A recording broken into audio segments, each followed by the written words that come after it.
Deeply جا کے اپنی اسلامی تعلیمات کو دیکھتے ہیں تو کہیں نہ کہیں یہ تمام چیزوں کے بارے میں رہنمائی ہمیں ضرور ملتی ہے اور ان کو فالو کر کے ہم بہت سارے ایسے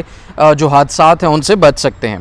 اب آتے ہیں جناب اسلام آباد ہائی کورٹ بار کے پریزیڈنٹ واجد شاہ گیلانی صاحب نے جو بیان دیا ہے وہ میں آپ کے سامنے رکھنا چاہوں گا۔ اب ایک تو یہ بات واضح طور پر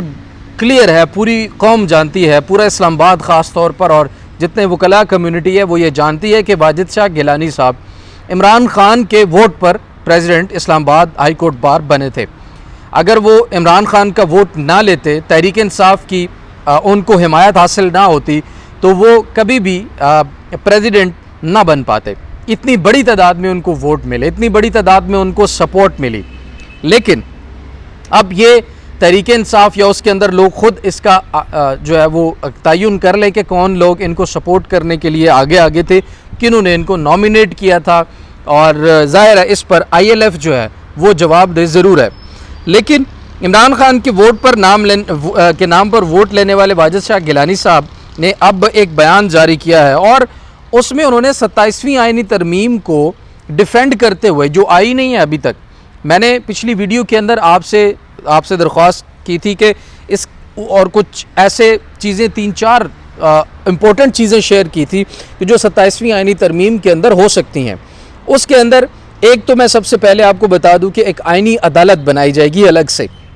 اور اس آئینی عدالت کا نیا جو چیف ہوگا وہ مقرر کیا جائے گا۔ جسٹس امین الدین خان کے بارے میں بھی باتیں ہو رہی ہیں، لیکن اس کے اوپر اس وقت ذرائع کے مطابق جو پلان ترتیب دیا جا رہا ہے اس میں اختلاف ہے۔ کچھ لوگوں کو امین الدین صاحب ہی چاہیے آئینی عدالت کے سربراہ، اور کچھ لوگوں کو وہ نہیں چاہیے۔ ان کی جو چیف کی یا ججز کی، آئینی عدالت کے ججز کی عمر ہوگی اس کو بھی بڑھایا جائے گا۔ اس کے علاوہ جو آئینی عدالت بنائی جائے گی، کیونکہ سپریم کورٹ کے اندر جو ملازمین ہیں ان کے اندر ابھی سے یہ مشاورت جاری ہے کہ بھائی کون کون آئینی عدالت میں جائے گا اور کون نہیں جائے گا، تو اس لیے یہ تو طے ہے کہ آئینی عدالت الگ سے بنائی جائے گی۔ اب آئینی عدالت بنانے کے بعد اس کا چیف بھی الگ ہوگا۔ اس کے ساتھ ایک 27ویں آئینی ترمیم کے اندر جو اسلام آباد ہائی کورٹ میں 3 ججز کو لایا گیا تھا تبادلہ کرنے کے بعد، ایک بلوچستان سے تھے جج، ایک سندھ سے تھے، ایک لاہور سے تھے، پنجاب سے، تو ان 3 ججز کا معاملہ تو ابھی تک خیر سپریم کورٹ میں انڈر چیلنج ہے، وہ ابھی تک ڈیسائیڈ نہیں ہوا، سینیورٹی کا معاملہ بھی اور ججز کے ٹرانسفر کا معاملہ بھی۔ لیکن اسی طرح سے واجد شاہ گیلانی صاحب کے بیان کے مطابق ان کا کہنا ہے کہ جس طرح سے 27ویں آئینی ترمیم کے اندر اسلام آباد ہائی کورٹ کے ججز کو روٹیٹ کرنے کا پلان ہے، یا 27ویں آئینی ترمیم کے اندر یہ آئین سازی کی طرف جایا جا رہا ہے کہ اسلام آباد ہائی کورٹ کے ججز کو بھی روٹیٹ کیا جائے، یعنی اسلام آباد ہائی کورٹ میں بیٹھے ججز جسٹس بابر ستار، سمن رفت، جہانگیری صاحب، ارباب محمد طاہر صاحب، اور باقی جو ججز اس وقت بیٹھے ہیں،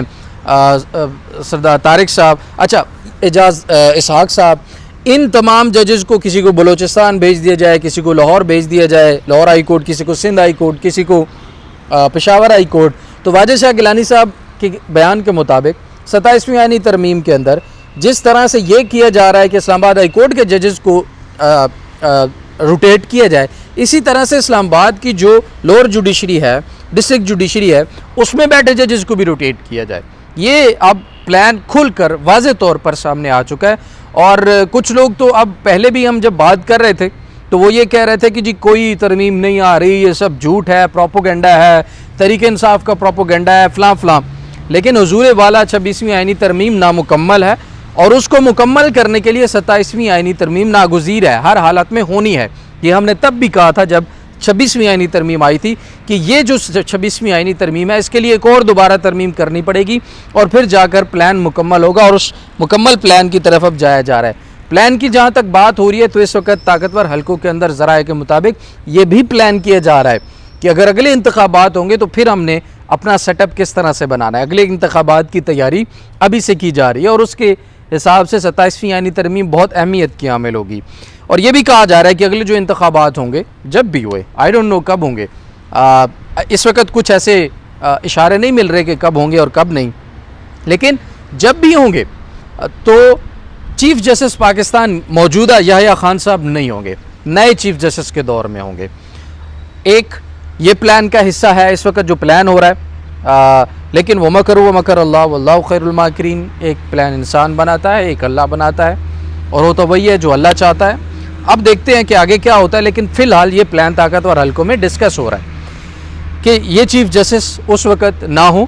لیکن یہ پلان ضرور بنایا جا رہا ہے۔ ظاہر ہے کہ جو چیف آف آرمی اسٹاف ہیں، فیلڈ مارشل عاصم منیر صاحب، یہ اس وقت بھی ہوں گے۔ اب اس کے اوپر دیکھتے ہیں کہ ان دو الیکشن کے متعلق جو پلانز ہیں اس میں کتنی بڑی اہم تبدیلیاں اس سے پہلے ہو سکتی ہیں، کیا ان تبدیلیوں کے امکانات ہیں یا نہیں ہیں، یہ وقت بتائے گا۔ لیکن کچھ حلقوں کے اندر یہ باتیں بھی ڈسکس ہو رہی ہیں کہ ان پر بھی بہت بڑی اہم تبدیلیاں ہونے کے امکانات کافی حد تک بڑھ چکے ہیں۔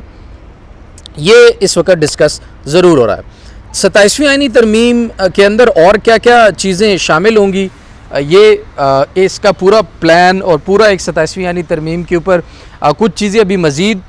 ڈسکلوز ہونی ہیں، انفولڈ ہونی ہیں، وہ جیسے ہی ہوں گی وہ آپ کے سامنے ضرور رکھیں گے۔ لیکن ذرائع کے مطابق اٹارنی جنرل آفس میں 27ویں آئینی ترمیم کے ڈرافٹ کے اوپر زور و شور سے کام جو ہے وہ جاری ہے اور بہت جلد ہونے کے امکانات ہیں۔ اب ظاہر ہے اس کے لیے ووٹس اور 2/3 میجورٹی تو چاہیے ہوگی،